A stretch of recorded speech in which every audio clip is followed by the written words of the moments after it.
lebih kejam dari penjajah sama bangsanya yang miskin.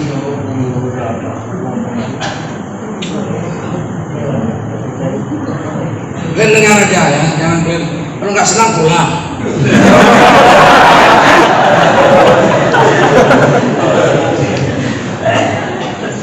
Lapor Yahudi, Nasrani, Islam yang nggak beragama, musyrikin, Nabi itu lapor.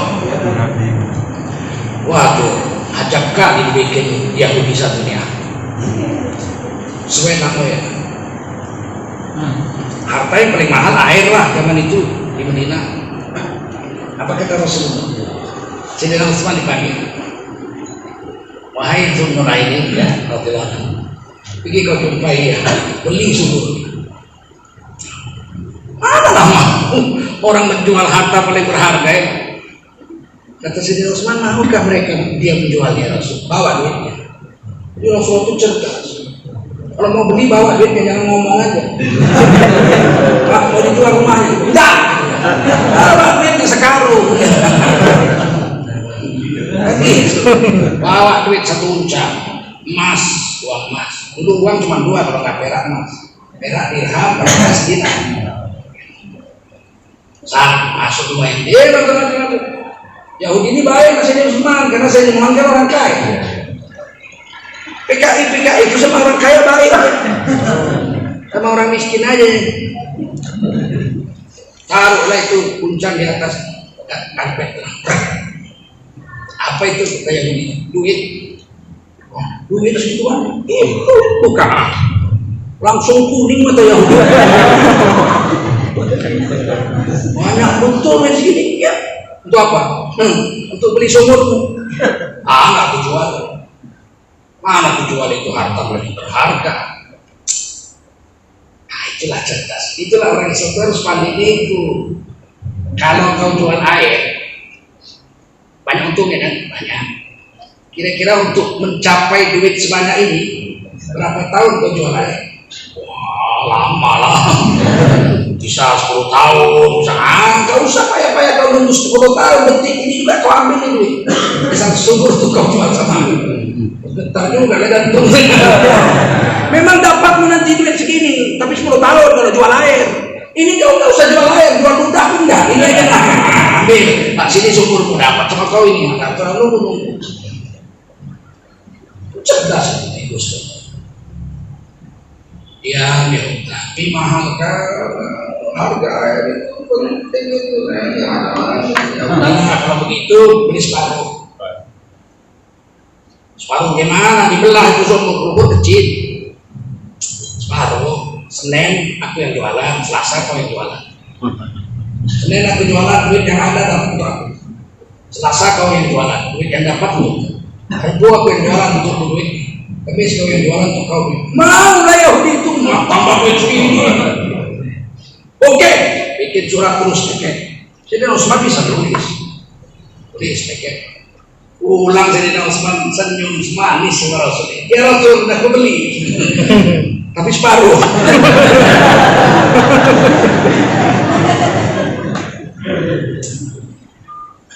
Oke, Rasulullah bagus. Diumumkan langsung di masjid. Saudara sumur itu milikku separuh, milik Yahudi. Senin kalian beli air. Yang nggak punya duit nggak usah bayar. Yang punya duit bayar. Kalau sekarang ini kita tarik bayar. Kurasa presiden kita bayar. Saking banyaknya penipu zaman ini. Ya, kejadian. Sayyidina Thalha itu dapat gaji 50.000 dirham setiap bulan. Waktu Islam sudah kaya. Sayyidina Umar jadi khalifah sudah kaya. Romawi pasti sudah tunduk di bawah kita. Aqsa sudah diterbang. Rampasan perang banyak, duit upeti banyak, jizyah berlimpah-limpah. Sampai nggak bisa dihitung 5.000. Kemana bil?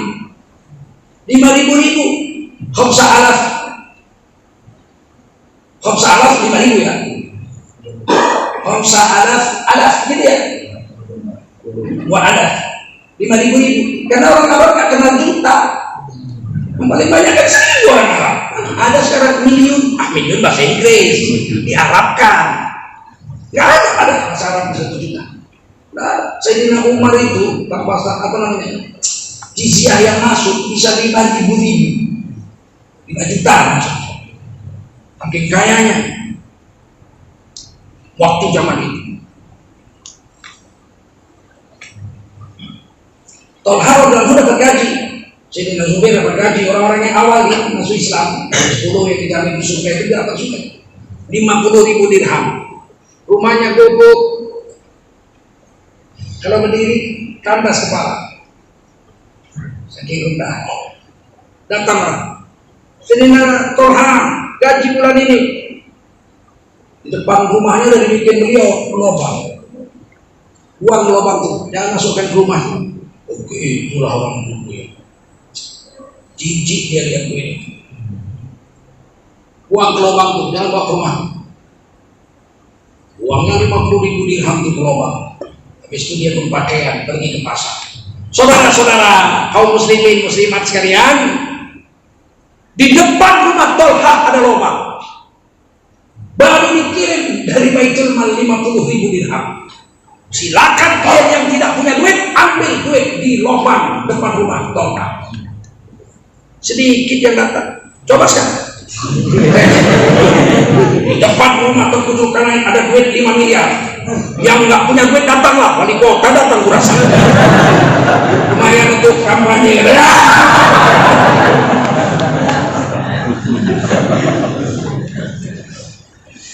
Ini betul yang saya cerita ini. Waktu anak Mbak Tutut kawin, ada acara mandi namanya, siraman. Selesai siraman itu, Mbak Tutut tuh kasih hadiah sama yang datang. Jadi bukan yang datang kasih hadiah. Kalau anak Parto kalau ngawinkan itu dia yang kasih hadiah sama yang datang. Dibikinlah pohon-pohon pisang, gedebok-gedebok pisang, ditancapin lidi-lidi. 1 lidi itu 50.000.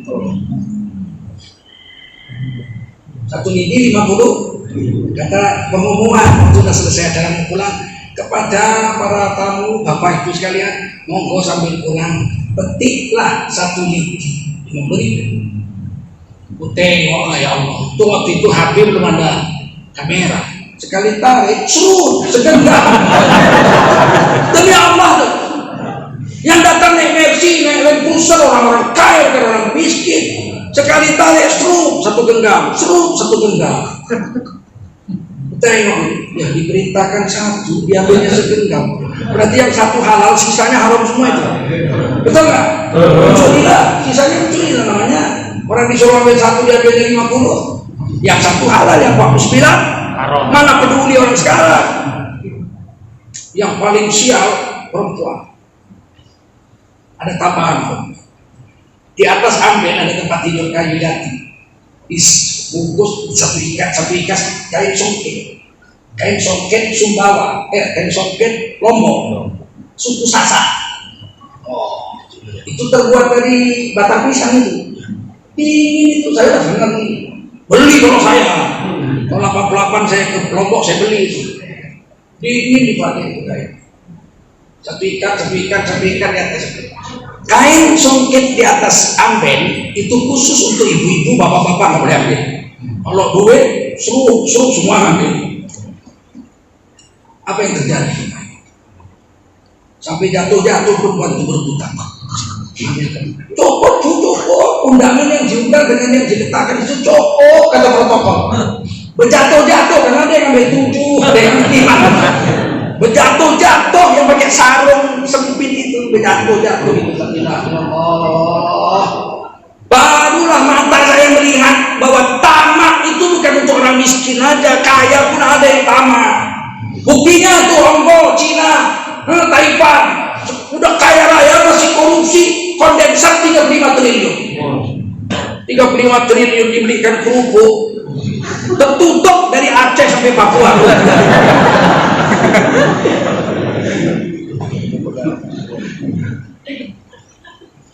Saya cerita aja, saya tangkap aja mana yang penting bawa pulang ya. Kalau nanti besok di YouTube dibilang tutup kalian ceramahnya ngelantur kesana kemari, terserah kamu situ nggak apa.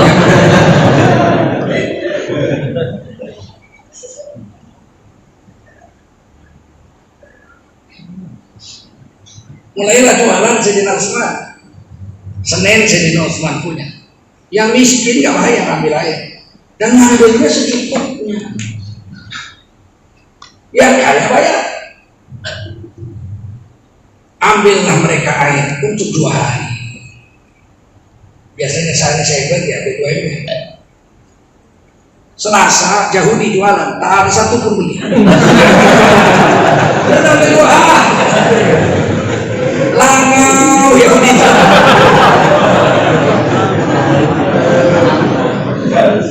Nggak ada yang beli. Sampai sore tutup, ada satu orang Yahudi bertanya, Yahudi tak mau. Ngapain dia sama Sayyidina Utsman yang miskin gratis, yang kaya bayar seadanya? Ngapain walaupun Yahudi sama-sama?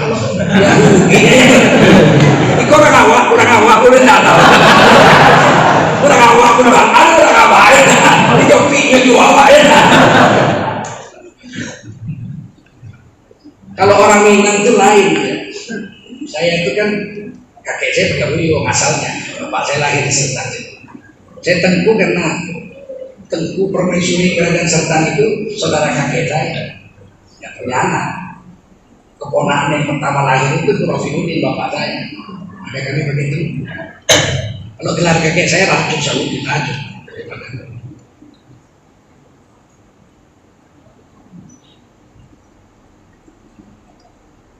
Kalau orang Minang lain, kalau kita datang belanja nasi sebungkus 15.000, berapa? 15.000.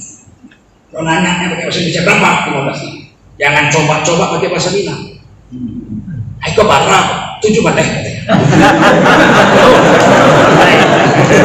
Kemarin pakai bahasa Indonesia 15.000. Begitu tak pakai bahasa Minang, itu barang kau sebut kui 7 balik. Bahkan kalau 2.000 lain tambah duit. Sesama orang awak tolong menolong.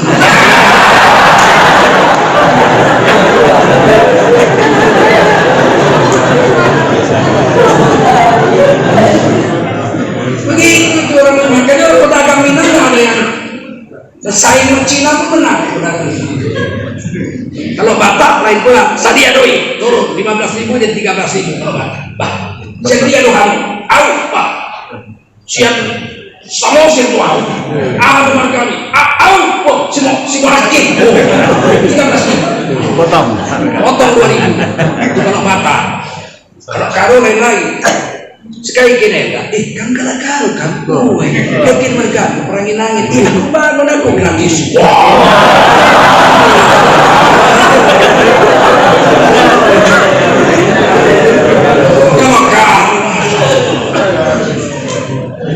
Saya ingat betul itu, saya dulu muda-muda selalu bapak saya pergi naik Honda sama bapak saya asal hari Minggu, dibawa bapak saya ke Brastagi ke Gunung sana. Turunnya nggak hidup mesin, turun apa saya? Turun nggak hidup mesin. Dia jatuh tadi tuh main rem belakang. Kalau rem belakang aja terbalik, dia harus rem depan belakang dulu. Apa dia bilang sepanjang jalan? Ini sangat berbahaya. Kau tidak boleh mencoba ini.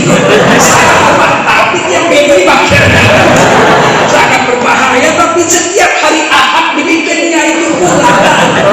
Sampai nanti Bandar Baru mati lewat masjid Bandar Baru itu mau tekongan masjid ada pengacara itu kamar mati sih nggak bisa lagi harus hidup bersih.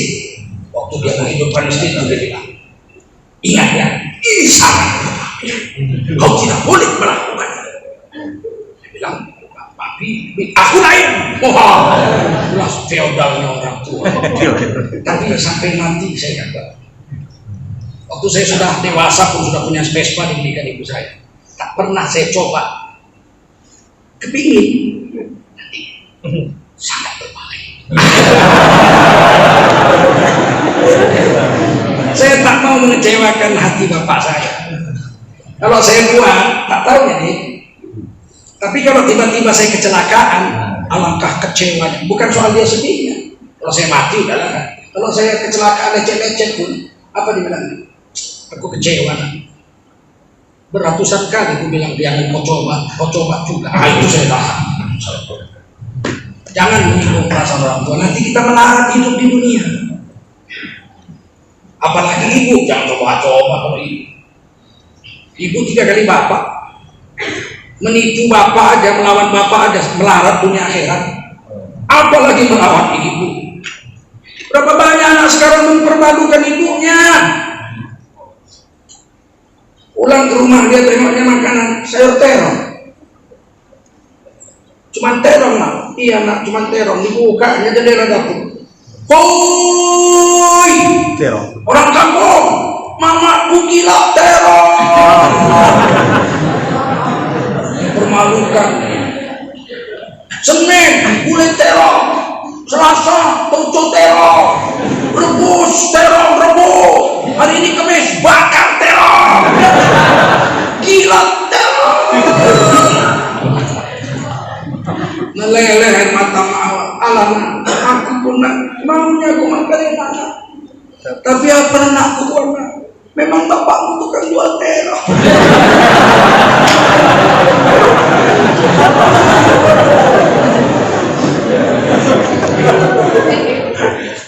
Kalian sakiti hati ibu, takkan pernah bahagia dunia. Jangan coba-coba.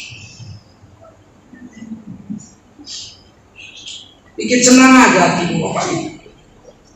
Ridha Allah tergantung pada ridha orang. Tidak bisa. Kalau udah Allah ridha, mana dunia ini ya? Macam mana mendapat ridha Allah yang paling cepat? Dapatkan ridha Allah.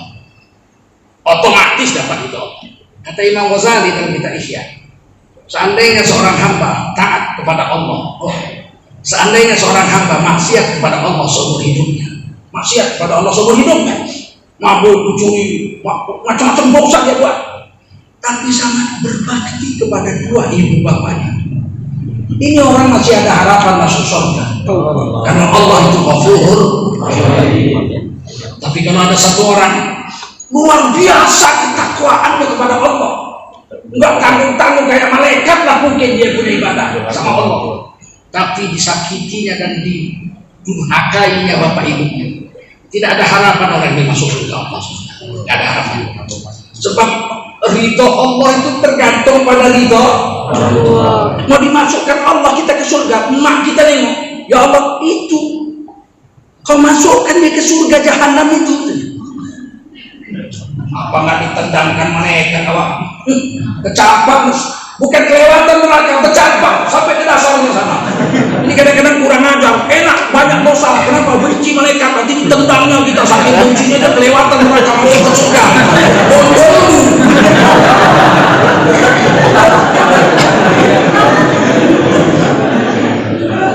Murtad. Orang yang mengatakan dia banyak dosa nanti ditendang malaikat kelewatan neraka tapi kuatnya masuk surga, murtad. Yang menganggap neraka itu sempit, pikirnya neraka itu macam kamar rumah bapaknya, rumah sangat sederhana sekali sehingga selonjor saja pun susah.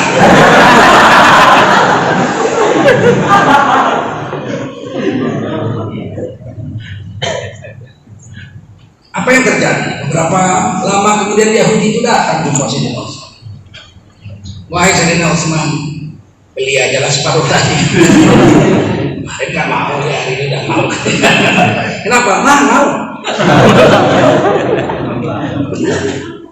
Habis. Jumat diumumkan Sayyidina Utsman. Ini umur sudah milik saya 100%. Silakan beli, yang miskin tidak usah bayar, yang kaya bayar. Seluruh duitnya disetorkan ke Baitul Mal 100%. Bukan untuk dia, Baitul Mal, bendahara negara. Wafat Rasulullah, duit sumur itu dikelola oleh Sayyidina Abu Bakar. Wafat Sayyidina Abu Bakar, uang hasil sumur itu, uangnya dikelola oleh Umar bin Khattab Al-Faruq. Wafat Sayyidina Umar, uang sumur itu hasilnya dikelola oleh Sayyidina Utsman sebagai khalifah. Sayyidina Utsman wafat dikelola oleh Sayyidina Ali, dipindahkan ibu kota ke Kufah. tidak lagi di Madinah. Sayyidina Ali wafat, Sayyidina Muawiyah jadi khalifah, dikelola Sayyidina Muawiyah itu duit sumber itu. Sayyidina Muawiyah wafat diganti anaknya Yazid bin Muawiyah. Terus sampai Bani Umayyah, Bani Abbasiyah, sampai ke zaman Turki Utsmaniyah tahun 1924. Turki jadi republik sekuler, azan diganti pakai bahasa Arab dan pakai bahasa Turki, tak boleh lagi pakai bahasa Arab, azan bahasa Turki. Ngeri kali, iya sekarang hampir ketuhanan yang berkebudayaan. Jadi azan pakai bahasa Jawa, tekom rene, bisa saja kan? Ketuhanan yang berkebudayaan bisa saja kan? Jangan curiga, bisa saja. Kalau nggak, ngapain ditukar ketuhanan yang Maha Esa jadi ketuhanan yang berkebudayaan? Makanya kita tolak, MUI menolak 100%. Yang di Madinah dialog dan tidak ada dialog, kami tolak dari A sampai Z.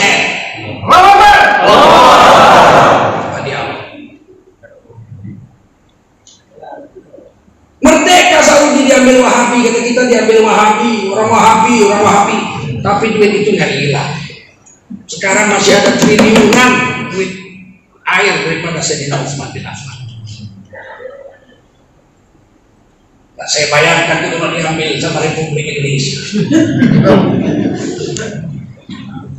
rasa 2 hari hilang. Ya, Jiwasraya aja dimbak 17.000. Betul nggak?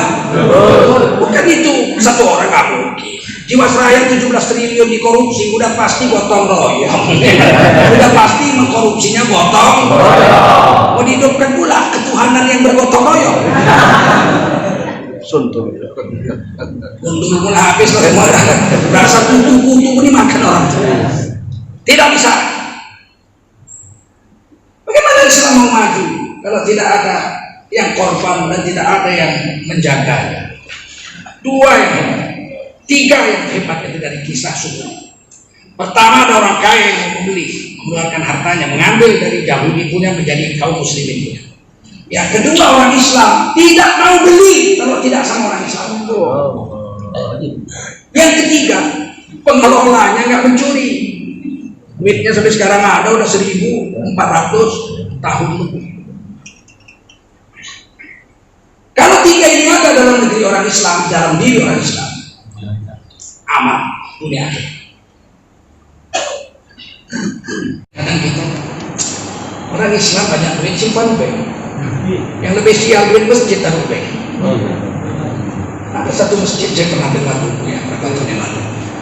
Kas masjid kita yang ada di bank ini jumlahnya 3,5 miliar.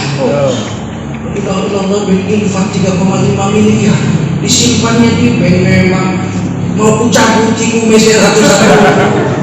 Untunglah kemudian kita ceramah, kita kasih dakwah, akhirnya sadar, diganti pengurusnya.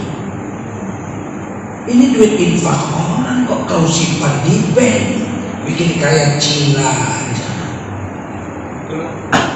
Ini berangkas kenapa? Betul nggak? Ini berangkas. Kalau setiap orang kaya nyimpan duit 25 juta di rumah, di luar belanjaan harian, simpan aja 25 juta. Sejuta orang Islam ada nggak kira-kira yang punya 25 juta? Ada.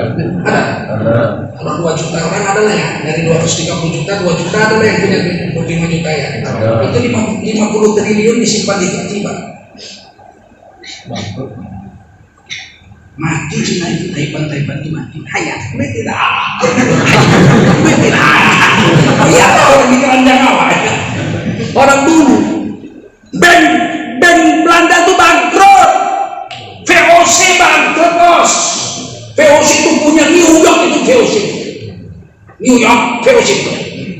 Saking kaya, VOC adalah konglomerat perusahaan pertama sedunia yang bisa menguasai dunia. VOC bangkrut. Karena orang Islam menyimpan di bank, simpan di kasur, ditilang disimpannya duit. Makanya kalau ada kebakaran, saking stres dong, kasur di bawah. Bodoh kau, kasur tuh duit semua. Dia menyelamatkan kasur, kan menyelamatkan kasur, dia kan menyelamatkan tilang, ditilang juga duitnya semua, tahu.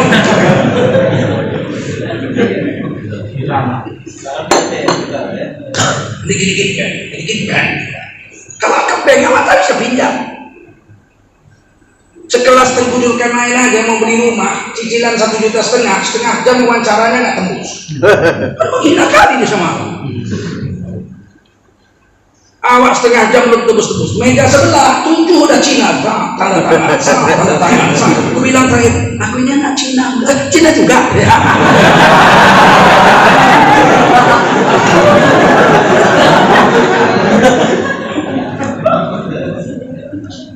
Luar biasa. Kalau kita nggak mengikuti kisah-kisah sampai mati kita dipuni sampai kiamat. Padahal Bung Karno pernah pidato di PBB.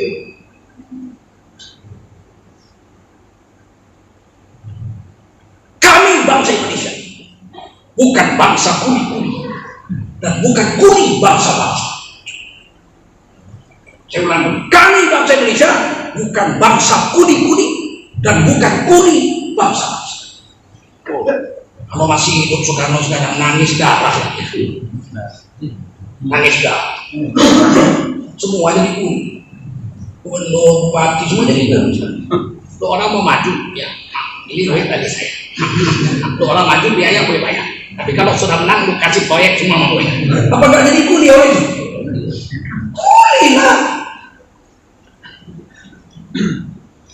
Lu kerja untuk uang. Semua proyek bersyukur.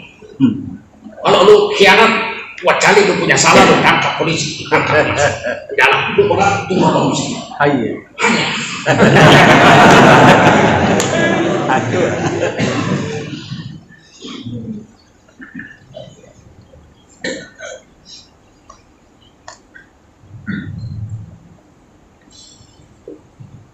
Satu orang Taipan Cina saja ada yang diberi izin mempunyai kebun 1 juta hektar.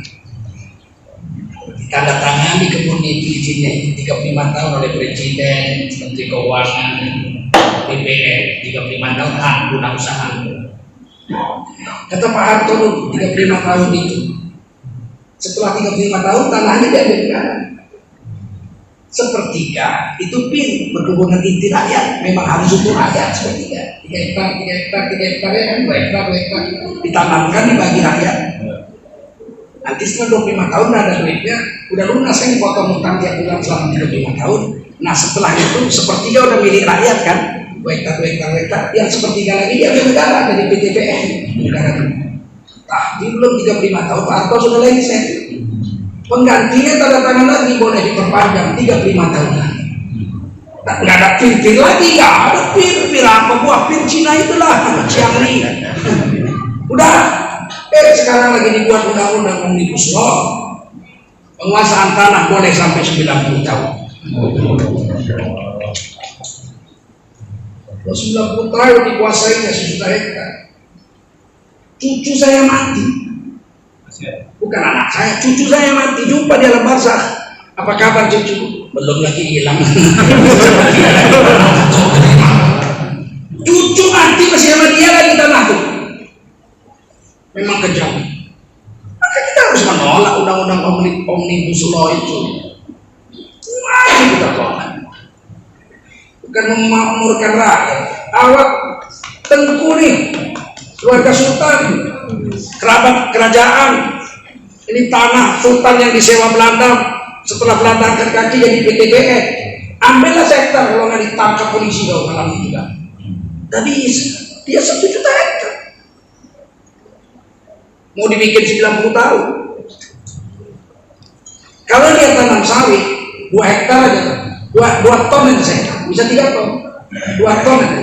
Itu kalau dia jual sawit, itu duitnya 2 triliun sebulan.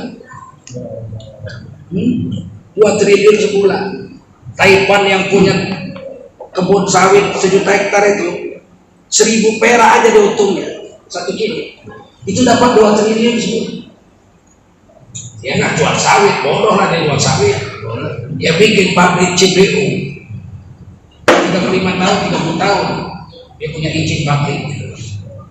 Sawit dia jadikan minyak.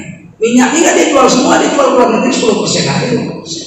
Yang 80% dia bikin minyak goreng, sabun, ya kan? Jadi pabrik minyak goreng dia punya juga. Udah 3 dia punya nih. Kebun dia punya, pabrik cibir dia punya, pabrik minyak goreng dia punya. Jadi minyak goreng nggak bisa dijual kalau belum dibungkus, harus dibungkus plastik. Dia nggak beli plastik dari pabrik orang, dia bikin pabrik plastik dia punya. Udah jadilah minyak goreng dalam plastik. Mau dibawa ke kota, dia harus taruh dalam kardus. Dia nggak datang ke KPU minta sisa pemilu.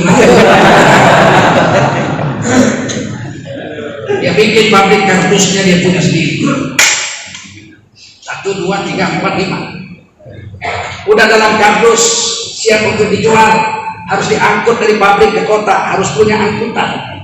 Dia nggak sewa perusahaan angkutan umum orang, dia bikin perusahaan angkutan umum dia punya sendiri. Logistik. Udah.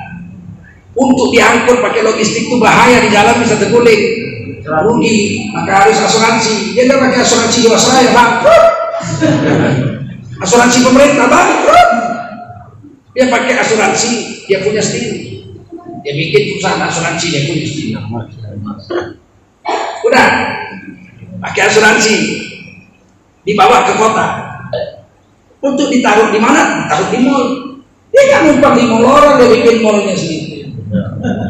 Mallnya punyanya sendiri. 1, 2, 3, 4, 5, 6, 7, 8, udah 8 nih. Mall hanya bisa di kota, nggak bisa ke kampung-kampung. Di kampung-kampung dibikinnya Maret, Januari, Februari, Desember, sampai tempat monyet kawin di pinggir hutan ada tempatnya. Maret-Maretnya, Januari-Januarinya, Februari-Februarinya ada sana. Udah dapat duit lah triliunan, semua dia punya kok. Di mana simpan? Bukan ke bank negara, kalau BNI negara, dia bikin bank sendiri. Gafwar, suar sair kok. Padahal peraturan di Indonesia tidak boleh monopoli. Dia dari tanahnya sampai banknya dia punya. La ilaha illallah. Saya Pak tak pernah terpikir pun di otak saya ada orang sejahat ini.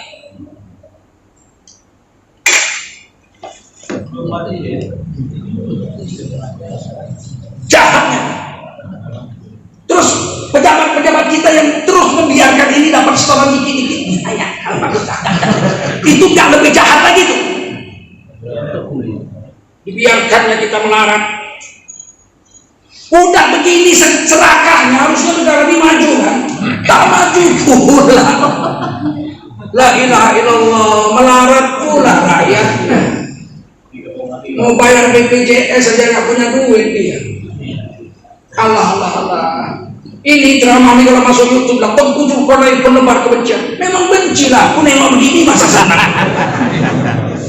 Hanya orang gila yang senang melihat begini, betul nggak? Aku nggak kupikirkan diriku, tak lagi pun aku mati. Yang kupikirkan cucu-cucu kalian, cicit-cicit kalian nanti sengsara di negeri sendiri. Nggak kupikirkan diriku, aku kaya aku. Kalau untuk makan apa barang yang paling mahal makanan di Medan ini? Bisa ku telepon datang ke rumah. Makanan apa paling mahal di Medan? Mie rebus, 2 drum datang ke rumah. Bayar. Bukan kupikirkan diriku, kupikirkan diri anak bangsa ini, betul? Kalau aku mau jadi penjilat, kaya lah.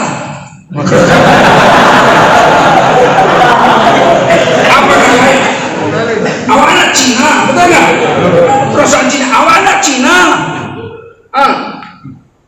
Apa? Ustadz juga pada ceramah. Nggak malah itu tuh apa itu? Mana bertanggung jawab di akhirat? Menyembunyikan ilmu, pasang kekang dari api neraka. Duluan masuk neraka daripada penyembah berhala. Udahlah hidup sebentar, ya kan? Walaupun kaya, tak bisa pula awak makan selaku. Jika piringannya mana punya? Sebab Aku matilah kekenyangan. Bang, kata istri Allah. Bang, udah dicabut malaikat maut. Apa hebatnya? Bini 4, jalan begini.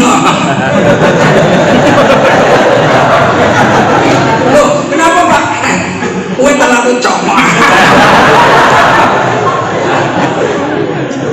Karena dunia bukan tempat senang-senang. Dunia ala kadarnya saja. Tempat senang-senang akhir. Padal akhiratu khairu wa abqa. Padal akhiratu khairul laka minal ula.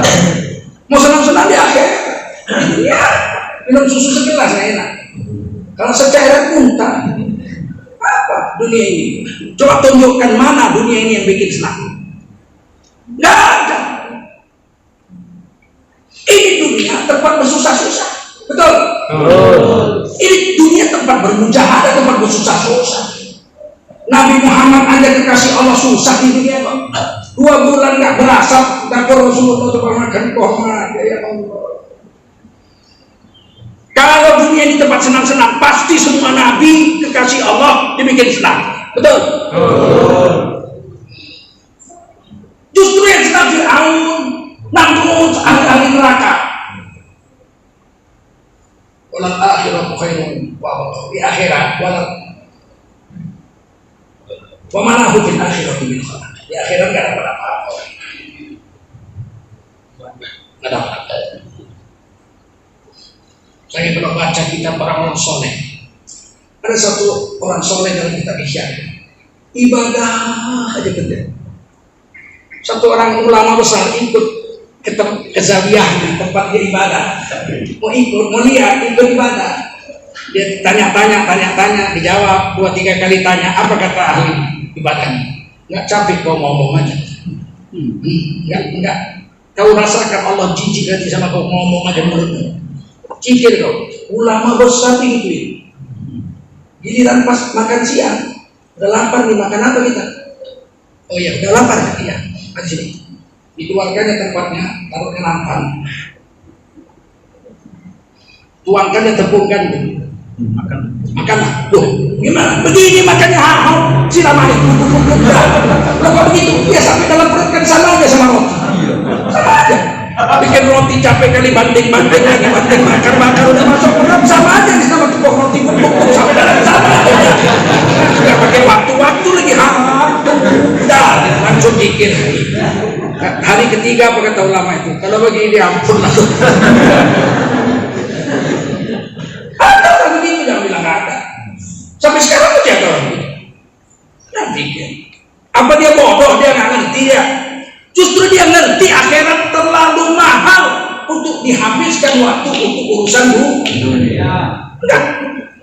Aduh, istri saya itu makan, kalau dia akan saya makan rebus sambal aja ikan udah. Nggak ada, kadang-kadang ikan ini sambal rebus atau lalapan nasi sudah. Saya suruh begitu aja, jangan bikin ini, bikin anyang ini, apa anyang-anyang? Berapa lama kau bikin anyang-anyang? Rebus aja udah potong-potong kangkung, rebus kasih tomat atau makan kasih garam, udah kita makan saja. Enaknya, apa susah? Mau makan enak gimana? Mau makan enak? Ya aku nggak mau makan enak. Kalau aku mau makan enak, aku datang ke rumah kakakku. Dia memang tukang masak. Betul ya, aku mau datang makan siang sama mak yang berasap makanan nanti. Ngapain kita ngabiskan umur untuk itu? Orang-orang dulu cerdas. Itu orang cerdas itu. Al-Qais mandana nafsahu fi ta'atillah wa amila lima ba'da. Orang cerdas itu orang yang menyediakan persediaan amal untuk persediaan selamat. Dan sanggup menahan nafsu, hawa nafsunya dia bisa tekan. Fitoatin untuk taat kepada Allah. Kita tidaklah orang soleh, tapi paling tidak tengoklah ke atas. Sebaik-baik awak masih banyak yang lebih baik dari awak, betul nggak? Ini mesti dipatahkan ini, betul? Betul. Mematahkan itu. Ke presiden ngadu. Udah dijawabnya, bukan saya eleken ini. Ini izinnya ini kenapa eleken udah waktu aku jadi presiden udah jadi begitu. Lah ini kan jadi 90 ya, aku tambah aja sekalian. dia dijawabnya, saya kan nekat. Izin ini yang nekat presiden sebelum saya.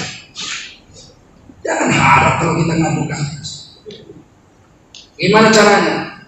Kayak yang dibikin sahabat Nabi penduduk Madinah terhadap sumur Sayyidina Utsman, sumur Jamuti.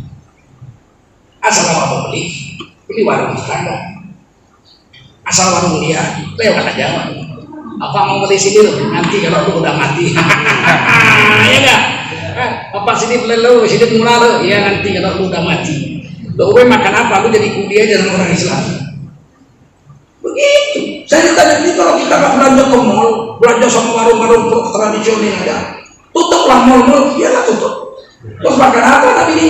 Jadi kuli jadi rumah orang Islam, betul nggak? Jadi kuli jadi warung orang Islam, jadi pecel ya. Weh orang makhluk sekarang pilih pecel lu. Jadi pecel wasiti gitu kan. Kenapa banyak gantian? Nggak boleh. Kok kita aja harus jadi kuli? Tutup mall itu nanti kita beli. Kita jadi kaya karena semua orang belanja sama kita. Saya bawa menantu saya belanja. Saya 3 bulan di sini lockdown. Ada COVID-19 virus Cina. Malah saya di Jakarta sini aja begini. Sekamar berdua 3 bulan ini lah. Waktu pengantin baru aja nggak pernah sebulan kan. Hari ini 3 bulan setempat tidur aja. Alangkah bahagia. Saya bawa menantu saya belanja. Makan hari ini sayur di warung ini, pindah lagi ikan warung sana. Nih pulang dia bilang apa, hari ketiga dia bilang ya masa untuk belanja harian aja gini sedikit kita belanja pindah sampai 5 warung kita saya tengok oh ya lagi kita ke mall earphone sebentar aja semua ada 20 menit dapat. Saya tengok ini terus lah ngomong dia. Apalagi tadi warung itu, warung saya itu ubi kayu. Itu kesukaan saya itu ubi dari kecil sampai sekarang. Itu ubi sambal. Apalagi warung ubi tadi ya, miring gitu. Gue bilang miring lah yang belanja cuma 3 orang. Coba kalau 1 hari yang belanja 3.000, seminggu lurus warung. Kita hari ini nggak ngerti. Begitu dibuat new normal, Presiden mencanangkan new normal. Yang pertama dibuka adalah mall. Bukan mesti protes justru kalah. Mantan wakil presiden kita. Kenapa mall yang dibuka? Harus masjid dibuka. Doa dulu sama Allah, betul nggak? Betul. Nah, orang kelompok yang bilang akhirat itu ramalan-ramalan.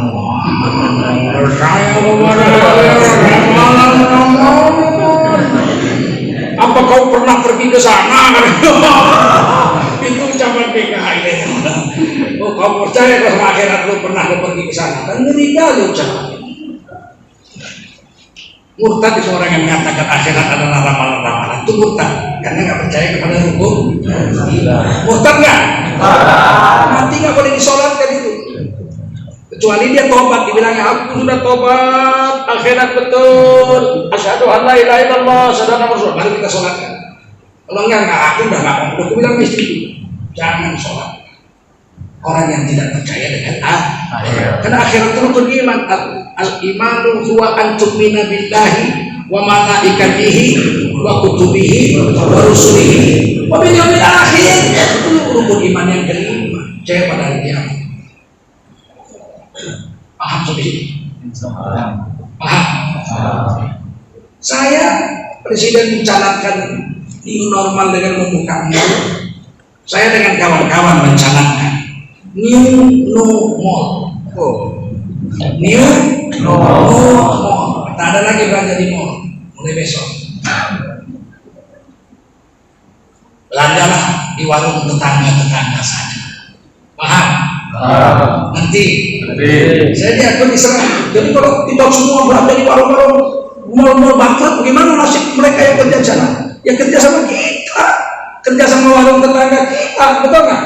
Sempat warung miring begini terus lurus, terus jam belanja 1.000 satu hari, tentu dia perlu pembantu, ya nggak? Siapa pembantu jualan dia? Dia dipecat di pembantu itulah. Dan kerja sama dia enak. Kerja sama orang Islam tuh enak. Bisa sholat, enak. Bisa puasa, enak. Kalau dengan saya kerja enak lah, berjemaah dengan saya, ya kan? Pembantu, sekretaris, semua sholat berjemaah dan kita. Makan siang sama. Kalau tidur di hotel, saya dibawa gitu ada pekerjaan kantor keluar kota, tidur di hotel, kan dibayar di ongkos, dibayar di hotel. Supir saya itu dengan hotel yang sama dengan saya. Kemudian nggak udah pak, saya cari penginapan murah-murah aja pak. Kamu menyupirin saya, kamu kerja saya tidur. Giliran sampai di kota tujuan, kau tidur di mal-mal, apa di losmen di jalan kecoa. Kau tidur di kamar sebelahku. Kantor tak bayar, aku yang bayar. Apa pula dia kerja untuk awak siksa pula dia. Tidur di sudut-sudut sono, cari penginapan, digigit-gigit nyamuk. Abu Dzar Al-Ghifari itu radhiyallahu pakaiannya dengan pakaian budaknya sama. Padahal budaknya nggak merdeka, bukan orang merdeka. Sama pakaian Abu Dzar Al-Ghifari dengan pakaian budaknya sama. Oh itu kan Abu Dzar bukan pembesar. Sayyidina Umar kunci Masjid Al-Aqsa diambil sama orang Islam, mau diserahkan kepada Sayyidina Umar. Sayyidina Umar bilang ayo kita berangkat dari Madinah ke Palestina. Naik onta aja 18 hari 18 malam. Nggak ada onta, naik keledai. Keledai kan binatang kecil, sedikit lebih besar aja dari kambing etawa.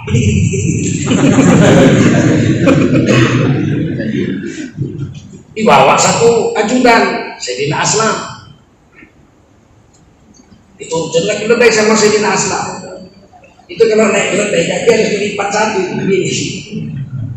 Kalau begini nyeser kan jadi kecil. Jadi macam naik Honda deh, jadi kan macam perempuan naik Honda. Kalau naik keledai begitu. Sudah sekian kilometer loncat saya di rumah. Ya, kenapa turun Amirul Mukminin? Gantian sekarang gua naik apa yang muncul? Malah berani jadi rasa. Ampunlah Tuhan, kan gitu kira-kira kalau bahasa kita. Mana layan, awak pelayan nekrek di atas keledai. Khalifah Amirul Mukminin, penguasa dunia, Romawi Parsi kalah di tangannya, naik keledai, suruh jalan pula. Nggak berani Aslam. Kata Sayyidina Aslam, saya perintahkan kau naik, aku turun. Kau manusia dituntut sekian kilo dan teriak. Sayyidina Utsman naik, Sayyidina Aslam jalan. Pas giliran masuk kota Palestina, pas Sayyidina Umar yang untuk giliran Sayyidina Aslam di atas, Sayyidina Umar nuntut. Sedangkan pasukan Romawi yang kalah itu orang-orang Nasrani yang menyerahkan kunci Masjid Aqsa itu, Baitul Maqdis, udah baris. Begitu masuk tentulah khalifah yang naik keledai dan dihormatkan di atas keledai. Kan udah diberi contoh sahabat-sahabat kita tuh. Sahabat-sahabat Nabi udah beri contoh. Kalau kayak gitu Islam hebat. Nggak bisa kami Pak Ustaz. Berapa yang bisa? Berapa kisah yang bisa kita ambil? Tak bisa semua. 1, 2, 3. Jangan mengejek. Oh itu Umar. Kalau kau mana yang bisa diambil? Betul nggak? Tidak bisa semua. Ambil yang bisa diambil. Tidak dapat rotan, akar pun. Pinoman. Bulu-bulunya apa? Ya, pinoman lah. Bau-baunya sikit. Bau-baunya sikit pun dapat. Dan dijamin. Wasabiquna al-awwaluna minal muhajirin wal ansar walladzina ittaba'uuhum bi ihsan radhiyallahu anhum wa radu anhu wa a'adda lahum jannatin tajri tahtaha al-anhar khalidina fiha abada dzalikal fawzul 'azim. Orang-orang yang mula-mula masuk surga adalah orang-orang yang mula-mula masuk Islam. Itu golongan muhajirin dan ansor disebut namanya muhajirin dan ansor. Cukup. Ada satu lagi, walladzina tabauhum bi ihsan, dan mereka satu kelompok lagi yaitu yang mengikuti muhajirin dan ansor dengan cara yang ihsan. Allah ridho pada mereka, mereka ridho pada Allah. Mereka diberi surga yang mengalir sungai-sungai di bawahnya. Mereka kekal selama lama-lamanya di surga itu. Dan itulah kemenangan yang agung. Jelas Mister. Kita ini ikut sahabat. Walaupun nggak terlalu mirip, dapat nilai juga. Karena coba ikut. Ada satu orang guru menggambar, memerintahkan muridnya 3 orang. PM, minggu depan harus siap menggambar. Ya, kerjakan di rumah, dibikin gurunya gambar bunga mawar. Cantiknya merah merona gambar itu, sehingga kalaupun kumbang lewat hinggap di situ, kira-kira begitulah sempurnanya yang dibikin sang guru menggambar. Kata gurunya, kalian tiru ini minggu depan kumpul. Minggu depan murid pertama mengumpulkan gambar bunga mawar merah merona persis macam yang dibikin gurunya. Kata gurunya, ya Allah, cantik sekali, persis macam contoh yang kuat. Sampai kumbang pun mau hinggap ke lukisanmu saking cantiknya. Dan 100.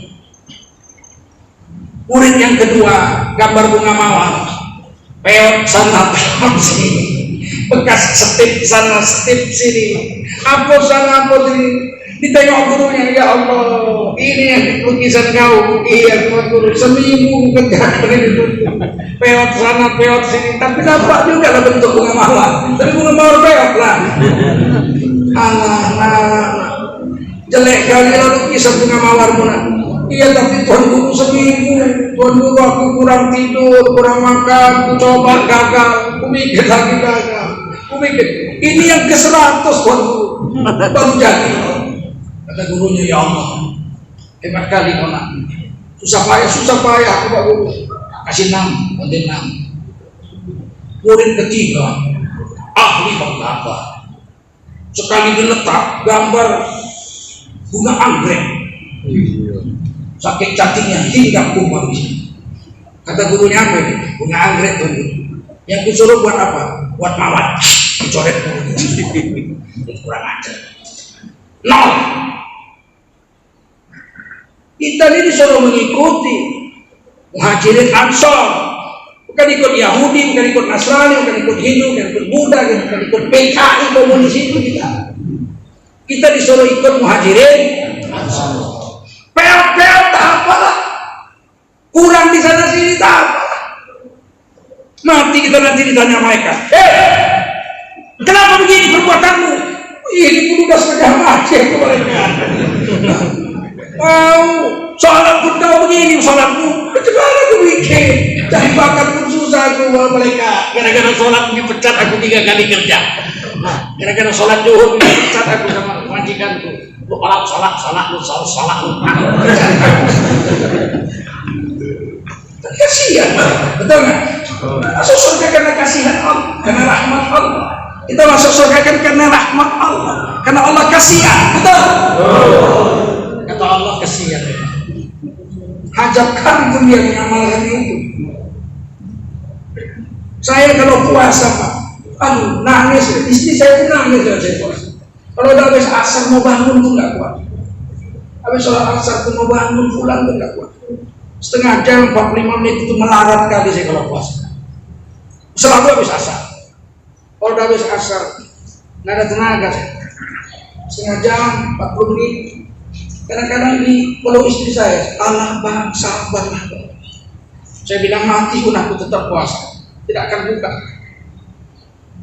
Karena aku harapkan kali di akhirat nanti jumpa mereka, Allah puasa kau begini kau ya.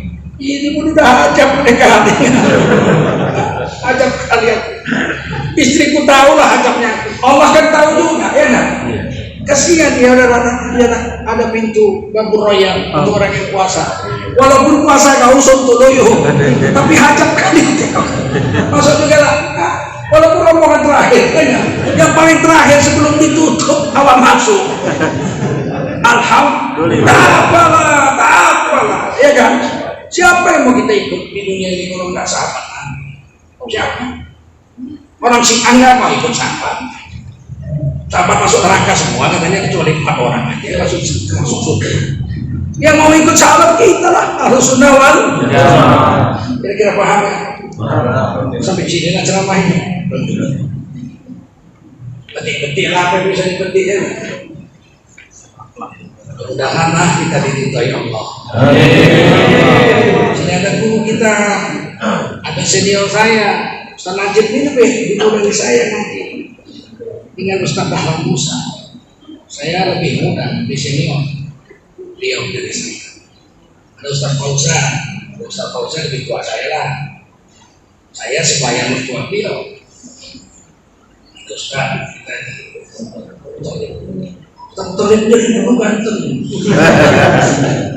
Rupanya putih-putih.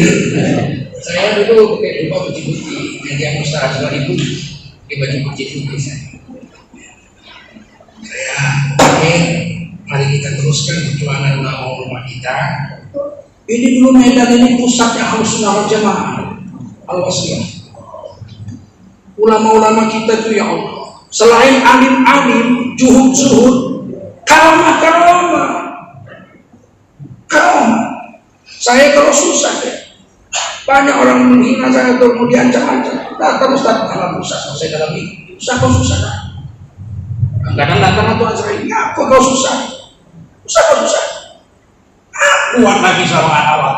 Kadang-kadang diancam, mau dibunuh, mau dimasukkan penjara. Yang nama manusia ya, kalau aku mati nggak apa-apa, tapi anak bini kasihan juga. Nah, kalau ada apa kau takut? Semangat ya. Selain ulama kita alim-alim, karamah. Tinggal kita lah meneruskan. Ini masih ada guru kita. Saya khawatir kalau kami nanti mati ini semua, tak ada lagi guru. Mumpung belum habis. Karena ulama ini kalau mati kan ada gantinya. Percayalah guys, ada nanti. Makin hari nanti terakhir orang-orang Sontoloyo jadi guru. Dibilangnya Nabi rembesan. Nabi rembesan katanya dia. Nabi mencuri jambu deh. Nah main tuh. Ini kami masih hidup, ada ulama Ustaz mengatakan Nabi mencuri jambu. Nabi itu ya kayak orang biasa. Yang ono jambu nang Mekah yang Nabi melu nang jambu barang. Nabi itu seperti manusia biasa. Layanan romo, layanan ini, lari sana, jalan-jalan sini, sia-sia sana, sia-sia sini. Orang sombong, orang melu sekolah. Memang dipikirin zaman Nabi ada SD Impres. Nabi itu kayak kita biasa-biasa aja. Kalau di Mekah itu ada jambu ya Nabi pasti ikut mencuri jambu. Sedangkan susu bagian bayi anak ibunda Halimah ada Nabi yang mengisap. Cari guru yang baik-baik. Ini terakhir saya pesan anak-anak, dihormati ibumu, hormati bapakmu. Kalau kamu mau hidup senang di dunia, cara yang paling mudah berbakti lah saling ibu. Siapa yang mendurhakai ibu bapaknya pasti hidupnya melarat di dunia, bagaikan kerakap hidup tumbuh di batu. Itu hadis. Sengsara hidup, makan pun susah. Walaupun duitnya banyak, tiba-tiba sakit mulutnya. Tidak bisa makan. Mungkin karena durhaka pada ibu bapak. Sayangi bapak ibu. Jangan lawan mereka. Kamu akan hidup bahagia dunia dan akhirat. Kalau kita menyenangkan hati ibu, berarti kita menyenangkan Allah. Kalau Allah senang sama kita, mana ada urusan yang susah bagi kita. Betul? Betul. Ada urusan yang susah. Semua gampang. Nabi Musa aja bawa Bani Israel 700.000 mau dikejar-kejar Fir'aun, dipukul laut dibelah 12 jalan. Coba. Nggak ada kesulitan bagi orang bertakwa. Ya ja'allahu makhraja. Allah yang menjadikan jalan keluar dari kesulitan. Demikian saja ceramah ini, saya mohon maaf. Lebih kurang saya mohon maaf. Billahi taufiq wal hidayah. Subhanallah bihamdihi, subhanallah wa bihamdika. Oh, saya lupa. Mari kita kumpulkan duit untuk pembangunan musola Firdaus. Di mana ini? Di Brastagi. Oh, saya ini 5 hari ini Pak keliling Medan mencari dana untuk 1 juta Quran. 1 Quran 100.000 sama honor guru ngaji di wilayah terpencil. Untuk Sumatera Utara kita fokus Tanah Karo dengan Sidikana. Ada duitnya itu kita nanti ada duit beberapa sudah terkumpul juga. Jadi memang kita fokuskan, saya 10 tahun ini insya Allah fokusnya itu Tanah Karo dengan Sidikana. Tapi gubernur pesan satu lagi, umban hasuduka. Jadi kita bangun di sana dan memang luar biasa. Beberapa bulan yang lalu saya membayar utang tanah masjid di 3 Binang. Saya kumpulkan duit perlu 24 juta di Masjid Al-Jihad. Dalam tempo 10 menit terkumpul 28 juta. Langsung lunas utang masjid di 3 Binang. Mari insya Allah Masjid Firdaus keluarkan duit paling besar 100.000. Kalau kebanyakan ambil baliknya. Boleh 100.000 ambil baliknya 70 boleh. Asal jangan masuk 50 balik 200. Oke, mari jalan. Salatullah, salamullah.